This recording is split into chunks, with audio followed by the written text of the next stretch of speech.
చాలా మంచి పాయింట్ చెప్పారు. ఇప్పుడు ఆ హెల్త్ ఇన్సూరెన్స్ తీసుకున్న ఇంటి యజమానే ఒకాళ హాస్పిటలైజ్ అయ్యి బెడ్‌లోనో లేదంటే ఆయన కోమా సిట్యుయేషన్‌లో ఉంటే అసలు ఆ కుటుంబ సభ్యులకి తెలీదు కదా! ఆ! అరే! మా ఆయన ఒక ఇన్సూరెన్స్ తీసుకున్నాడా? లేదా?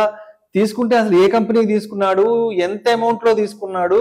లేదంటే ఒక అడ్వైజర్, ఒక ఏజెంట్ ద్వారా పోతే అసలు ఆయన కాంటాక్ట్ నంబర్ ఏంటనేది ఆ లేదు. యజమానే బెడ్ మీద ఉన్నప్పుడు మరి కుటుంబ సభ్యులు ఇవన్నీ ఎలా హ్యాండిల్ చేయగలరు? సింపుల్‌గా ఇప్పుడు ఒక పాలిసీ కాపీ దొరికినా రిజెక్టెడ్ అని వచ్చిందనంటే ఏడుస్తూ కూర్చోవడం తప్ప ఇంకేం చేయగలుగుతారు? అక్కడ కార్పొరేట్, ఇక్కడ కార్పొరేట్ మధ్యలో తెలివి అనుకుంటున్నది మీరే. హ్మ్. అట్‌లీస్ట్ మీ దగ్గర ఒక హ్యూమన్ కాంటాక్ట్ ఉంటే, ఒక వన్ పాయింట్ ఆఫ్ కాంటాక్ట్ ఉంటే మీరు అట్‌లీస్ట్ అడగగలుగుతారు. సార్ ఇది ఎందుకు రాదు అని.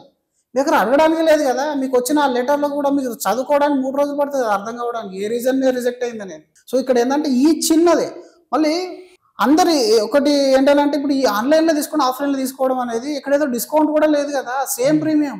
వేరే మీరు ఏజెంట్ దగ్గర తీసుకుంటున్నారా? లేదా బ్యాంక్‌లో తీసుకుంటున్నారా? పోర్టల్‌లో తీసుకుంటున్నారా? Premium is same. మళ్ళీ మీరు దానికోసం అనవసరంగా ఇట్లాంటి రిస్క్ తీసుకోవాల్సిన అవసరం ఏముందో నాకైతే అర్థం కాదు. ఎప్పుడైనా సరే ఈ పాలిసీ అనేది ప్రపోజల్ అనేది లైఫ్ టైమ్ అన్నప్పుడు ఎంత జాగ్రత్తగా తీసుకోవాలి. ఆ జాగ్రత్త అనేది ప్రతి ఒక్కరు మిస్ అయిపోతున్నారనమాట. సో దీనికోసమనే మీరు అసలు దాని గురించి తెలుసుకోండి. ముందు దానిలో తెలుసుకోండి. ఏ ఇన్సూరెన్స్ కంపెనీలోకెళ్ళినా, ఏదో ఏ హాస్పిటల్‌లోకెళ్ళినా అక్కడ పక్కన బాధితులు కనపడతా ఉంటారు. హ్మ్. అక్కడ కనబడుతూ ప్రతి కార్పొరేట్ హాస్పిటల్ చూడండి ఫోన్‌లు పట్టుకొని అటు కొడుతూ, ఇటు కొడతా ఉంటారు.